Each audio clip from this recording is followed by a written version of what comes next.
Hi guys, and welcome to the show. Today we're finally going to do state of the collection. You join me here around the back of the flats. I'm just taking the little rascal. What are you doing? What are you sniffing, huh? Anyway, I'm just taking the little rascal out for a walk. I was supposed to go to Roosevelt Island today, but I think it's about to rain, so gonna give it a miss today. But anyway, you get to see the glorious back streets of Queens. So, state of the collection, it's been a while, but let's switch perspectives now and have a closer look. And it just so happens to be the first day of BaselWorld 2016, and before I had even woken up this morning, I'd already seen all the latest releases, especially loving this beautiful Omega with the moon phase. This is the Speedmaster moon phase chronograph master chronometer. Very, very cool indeed. And it's fitting really, because looking at my own collection, looking at all the new, especially this lovely Speedmaster, the newer version of my first Omega in space with this kind of dark blue, really, really cool. But seeing all the new releases helps me figure out what I want to, aim for in the next year, and kind of fitting time to do state of the collection. I had planned to do it at the beginning of the year, then I was in hospital, and then it all went a bit pear-shaped. We're here nonetheless. Really liking the new Tudors. Kind of liking the new Omega GMT there. Very cool indeed. What else have they got? Not feeling the Air King that much. I'm not keen on that dial with those particular numerals, those particular numbers on it. But I think Tudor so far is exciting me the most. Now I will be doing a full recap, not recap, but a full kind of my own reaction to BaselWorld. It's a really shame I can't make it this year. I will be next year. Now this is my favourite so far. The new Black Bay 36mm. I mean, it's as if they've been watching the show and taking note, which they should be doing. I love the smaller sizes, so it's really cool to see the big boys returning to. Oh, hello. Very nice PVD Black Bay there. Very cool indeed. Hello. Anyway, so yeah, as I was saying, I'm going to be bringing a bit of BaselWorld to New York City. I've got a world exclusive of a watch that no one's seen, and I'm going to be premiering it on this channel. Not even, I think, well, maybe BaselWorld will be first, but I will definitely be the first in the United States before all the big boy channels. So really, really excited about that. Stay tuned. Anyway, more on BaselWorld later. We'll let BaselWorld happen for a few more days, and then I'll do my kind of synopsis, or I'll do my kind of highlights of favorite picks and all the rest of it. So, state of the collection. Now, a lot has changed. I'm going to do in a separate video, I'm going to do my grail watches, long-term, short-term, medium goals for the year. They have changed a little bit. Now guys, before we get into this, I must state there are some pieces missing. I've left my Rangeman, my grandfather's pocket watch with the family crest on it, which is obviously the logo of the show. And what else? What was the other one? I think the Frogman. Those three are not here. Those are back in the UK. They are locked up in the bank, and that's where they remain. Well, not the Riseman, obviously, but I left the Riseman over there because I like to wear it when I'm hunting. So I've bought another ABC watch, which you guys have seen is the Pro Trek, which I'll show in just a moment for here. So a few of my crucial pieces missing. My haute horology piece, the flagship, or the HMS Victory of the fleet, if you will. And that is my grandfather's solid gold Charles Frodsham.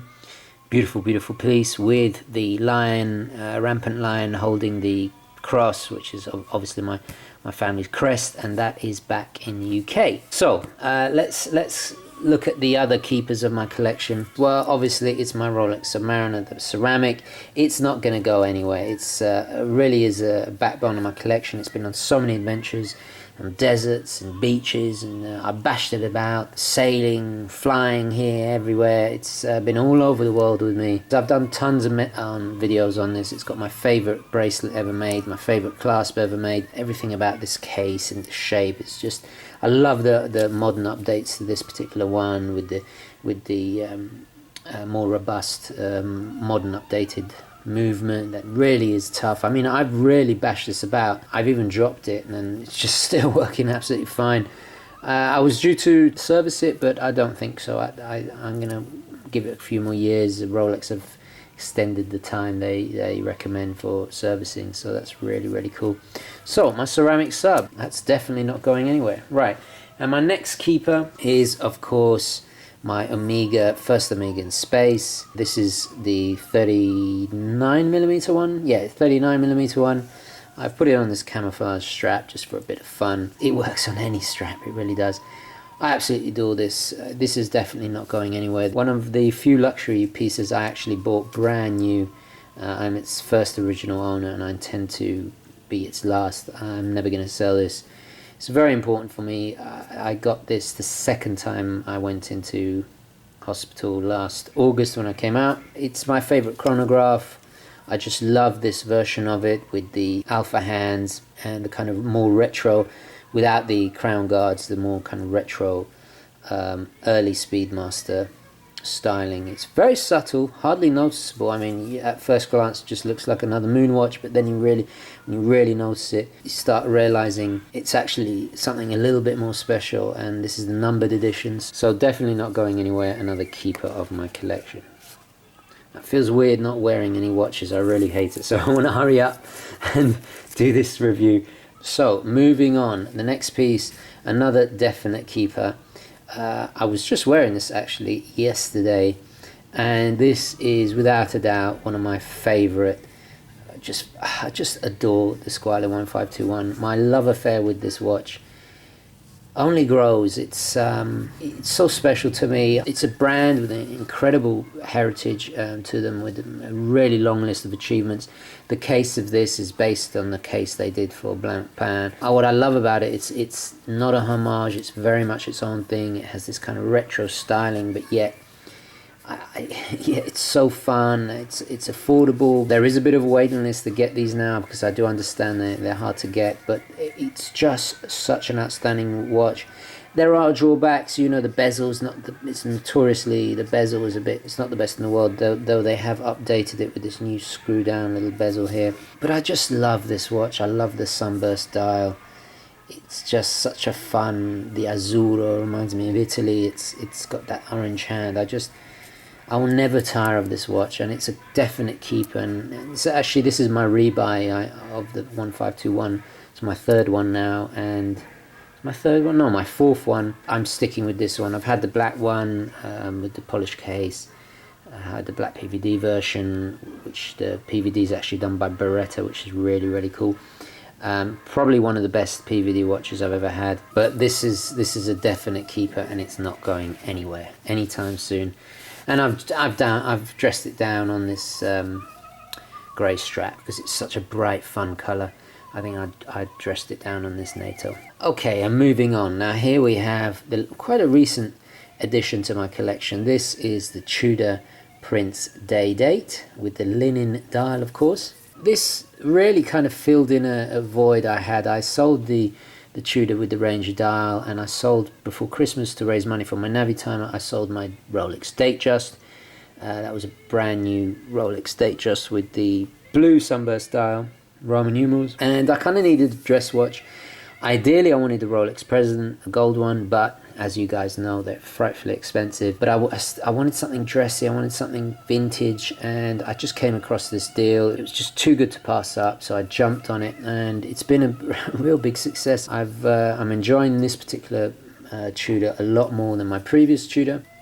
A beautiful 35mm case, which is absolutely perfect. 34 is good for me, 36 is great, but 35 is just, it's like, you know, one porridge is too cold, one is too hot, but this one is just right, really is just right. And I love that little bit of gold, matches my pinky ring perfectly. And, you know, you can have such fun because it has 20mm lug width with straps, and just goes with any strap. The gold is a really playful colour, and I'm really glad I've added a bit of gold to my collection. And the great thing is it's two tones, so the case is still steel, you know, so you got the robustness of steel, but what the gold is where it counts, which is on the dial and the beautiful fluted bezel. Believe it or not, when I purchased it, I was still unsure, but it's grown on me to such an extent, which is something I've noticed a lot. Watches that are not initially you know, big successes, but then you wear them for a while and they just grow on you. Other watches like the Squale 1521 or actually all of these three were just, I was obsessing and lusting after, and they were immediate hits. This one was a grower. It's a really nice complication to add to the collection. Okay, so moving on. Well, we better discuss this bad boy here, which is the Navitimer. Now, this I got just before Christmas. I got it from Watchfinders in the UK. They gave me a special deal, which is where I bought my sub. I've always wanted a Navitimer. I had to sell my Zin 104 for it, which was a bit of a heartbreaking sacrifice, but you know, I wanted one really solid aviation piece, and the Navitimer for me is the king of all aviation pieces. Right now I've got it on this grey collar ebb, just to really goes with the blue of the dial. Fun watch, a classic iconic watch. Actually it's so iconic it predates the Speedy and the Subby, so it's a really true icon, and I just adore this watch. I've been obsessing about Navitimers for a long time. I kind of went in favor and out of favor, and then it's a weird thing. And I had the what was it, the Hamilton X Patrol. I guess you describe it as a substitute, which a great watch. I love that watch, but it just wasn't the same as the Navitimer. And in the end, I just had to make a sacrifice. I sold my Datejust. Pretty much I bought these two with the money. So anyway, yeah, the Navitimer, I bought it used. Absolutely adore this piece. My only negatives, you can't wear this out in the rain, and its water resistance isn't that great, but such an iconic piece. I just love its complicated dial. Of course it's not for everybody, but at the end of the day it's really nice to have such an icon. I mean, I've got three icons, big heavyweights in the collection, and I'm really over the moon about this. Okay, moving on. So another definite keeper, and this is the SARB033 from Seiko. Put it on this Tudor strap.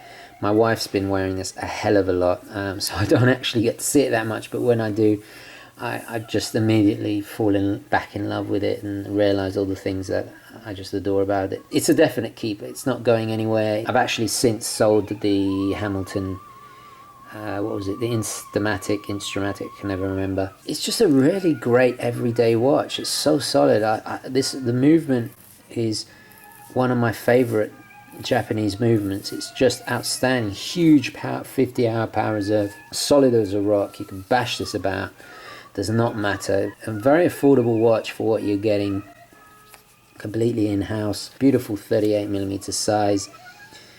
So elegant. It's got the styling of a Grand Seiko, and yet, you know, a fraction of the cost. I just adore the SARB, and it's been a huge success. This is probably the most popular watch on my channel, that people view the review of this more than anything else, for good reason. It's an outstanding watch. It's very stylish. It's just such good taste. And actually, to be honest, this Seiko reminds me of one of my first Seikos I had that I inherited off of my father. So I think there's also a deeper connection there, and it's not going anywhere. It's going to be a keeper in the collection. And moving on. Now, while we're talking about Seikos, here's another icon, the Seiko SKX. I mean, what haven't I said about this watch that hasn't been said already? It's just such an icon. This is, of course, the J version. It's a little bit darker. It's almost black in this light. I've dressed it up in the Robert Redford configuration. Actually, I think Robert Redford had a darker blue, but he wore his on a blue NATO similar to this in All Is Lost. Such an icon. Such a good, affordable, solid watch. Another hit on the channel. That you know, I just can't not have an SKX in the collection. It just holds such a special place in my heart. I just, you know, what else is there to say about it? I just love this watch. So versatile, so robust, affordable, ISO certified, true diver's watch with that fantastic lume. It's I just adore it. You know, anyway, I'm going to shut up about the SKX. You guys know my feelings about this watch. So another icon there. Okay, moving on. Another recent acquisition. This is the Glycine Combat Sub, the GoldenEye, as you can see why it's called that.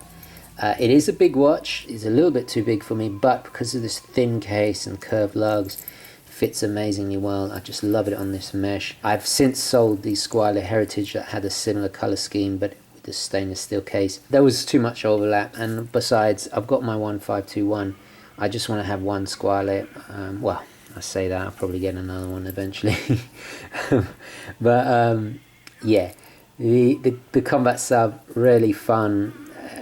Iconic in its own way, actually. Very underrated brand. You know, huge military following. It's a great, robust diver. It's just so fun in these colors, especially the Combat Sub specials. Really, really cool. Definitely a bit of a wild card. You know, I haven't decided if I'm going to keep this forever, but, you know, I'm having my fun with it. And when I get bored of it, I could sell it. I'm just really enjoying it for the moment. Okay, moving on. Another military diver, this time in the mid-size. This is the Marathon GSAR, the mid-size Marathon. Beautiful automatic piece. Is really built like a tank. The quality on this is phenomenal. I've since put it on this fun Italian rubber strap, which just smells absolutely divine. Really great watch. I can't recommend Marathon enough. They are absolutely built full task.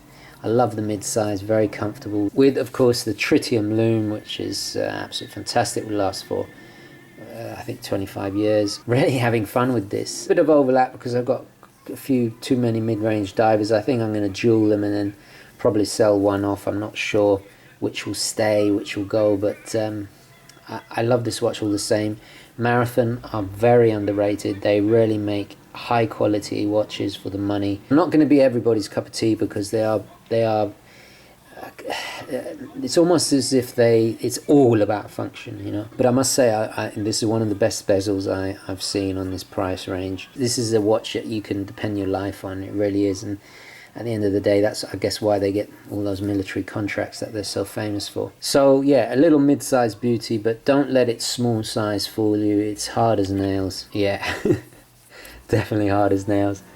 Right, so moving on. Okay, so we haven't had a digital watch yet. This is my little Mudman, if the thing will ever focus. This is my little Mudman, my military Mudman. Very affordable, probably my least expensive watch. I use this every day on the treadmill. Probably tell it's got a bit grimy underneath, but just a very reliable, solid watch. I just love the knurling on the buttons. For a G-Shock, it's you know, it's not that loud. It's got a fantastic all matte black appearance, just very tough, durable thing. That very light, very comfortable.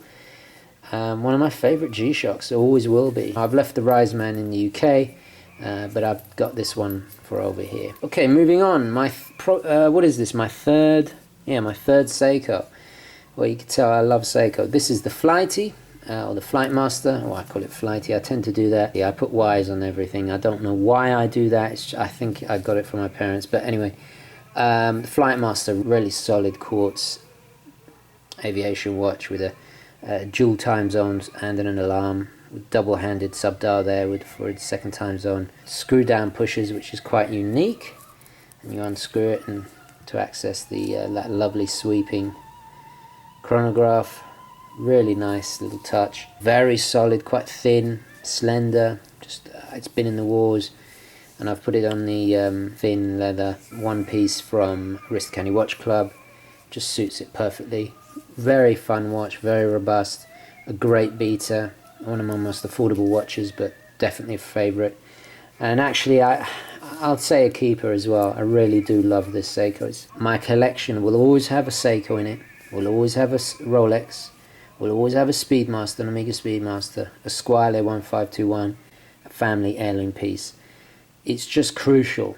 I just cannot see my collection not having a Seiko. They're just, you know, every time I go on the internet, I find some new Seiko that I didn't know about. There's just always more models, and just such an iconic, incredible brand like no other. You just got to respect them. Even if you don't like them, you've got to respect them.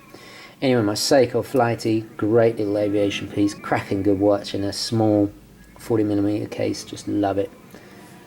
Right, moving on. Orient Mako USA with the upgraded sapphire, and I've put it on my Urban Gentry nature strap. Now this is a very affordable watch that I just recently reviewed. I got to be honest, I bought this specifically to do the review. I'm not sure if I'm going to keep it. It's a great, cracking good watch, very affordable. I do absolutely love it and I recommend it. Amazing entry level watch. Not as good as the Seiko SKX. I don't think anything at this price range will ever be as good as the Seiko SKX. Unless it's possibly another Seiko, but a really good watch all the same, all in-house. And anyway, check out the full review. Very affordable, great solid watch. I don't know if it's a keeper, I don't know what I'm going to do with it, but I haven't really decided. But you know, a good fun watch. At the time of doing this video, it's in the collection. Okay, moving on. Now this I just got last week. This is the new Pro Trek 2015 model with the upgraded screen and this all metal case. Very, very cool indeed. And as you see at the top, I'm changing between the date and the day to the barometer reading. This is a full ABC watch, so we got compass there telling you. So if we go, that's south, go over here, west, northwest, north. North's about there, north's right there.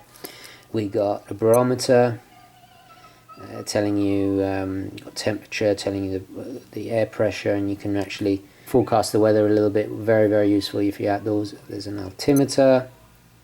So we're currently 43, I think is this meters? Yeah, 43 meters above sea level. All the standard other functions, sunrise, sunset, all the rest of it. Really great. And this is a smaller case, a little bit thinner.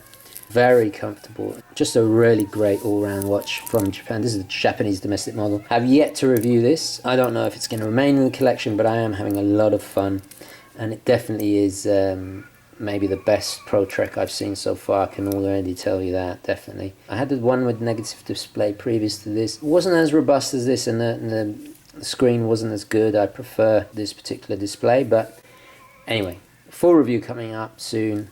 Really fun watch. And nice to have an ABC. I do like to have an ABC. I got my other ABC. Well, it's not full ABC. It's the range. It's the Rise Man, which is just barometer and altimeter. So, but this is the full ABC. So A altimeter, B barometer, C compass. But really cool part of the collection. Okay, moving on. My last watch. I'm actually putting this up for sale. So if you're interested, please message me. I reviewed this quite recently. I had this a month or so. But it was basically a childhood itch. This is, of course, the Giugiaro Ripley Aliens watch. This is the reissue. This is a special limited edition to 3,000 watches. So I had to order this from Japan. The price has already shot up since I got this, which is just gives you an indication that there's not that many around for sale. And so anyway, email me if you're interested. It's an icon. It really is an icon. It's a fantastic chronograph with smaller 40mm diameter, but then made a bit bigger with this, but it does actually wear really comfortably. It's an icon. Now, when I was a child, I was obsessed with this watch, and it's an itch that I had to scratch. I had to get it in, I had to review it. It's a really cool modern piece. I'm a bit scared of wearing it because because it is a limited edition. I don't want to muck it up, but I feel, you know, I'm a bit Seiko heavy, so this is probably the one that I love the least. Not that I don't love it, I absolutely adore it, but I've just become a bit bloated, as you can see, with the collection. So this is actually on its way out, and I've got some more vintage pieces incoming, so I've got to clear some of this out to make room. This is probably the first on the chopping block. Very, very sad, but you know, I can't keep everything. It's a fantastic watch. It's probably the most iconic watch for the least amount of money at the moment, until it goes through the roof, which it will at one stage. In many ways, it's just as iconic as some of the luxury pieces because of its of who designed it, because of its movie legacy. It is definitely an icon. A wild card as well in the collection, but it has to go to make room, and I'm gonna be letting a few others go as well, so I haven't quite decided yet, but this I'll follow up in the next video, discussing my grail, my new grail. I've got a new grail watch, a new medium short-term plans as well, so I'll do a separate video, otherwise it'll get too long. So as you can see, now I feel very naked without a watch, so I really want to hurry up and finish this so I can put a watch back on. Quite a big variety here. It's not staggeringly large collection. I mean, we are missing 2 watches back in the UK, but yeah, I definitely need to consolidate a little bit before the new ones arrive, which I'm really excited about. Anyway guys, this is my collection. Let me know what you think down below. What are your favorites? What are your least favorites? But remember, be nice. No, I know you guys are always extremely respectful. What is it now? What's the day? It's the 16th of March. So I'll do another one in 6-7 months time towards the end of the year, and we'll see where it goes. Anyway guys, I'm going to cut now to the outro. So I'm going to take the little rascal home. What are you saying, boy? And call it a day. Anyway guys, don't forget to give this a like. If you enjoyed it, found it useful, it really does help. As always, thank you very, very much for watching, and I'll definitely catch you in the next one. Okay, ciao.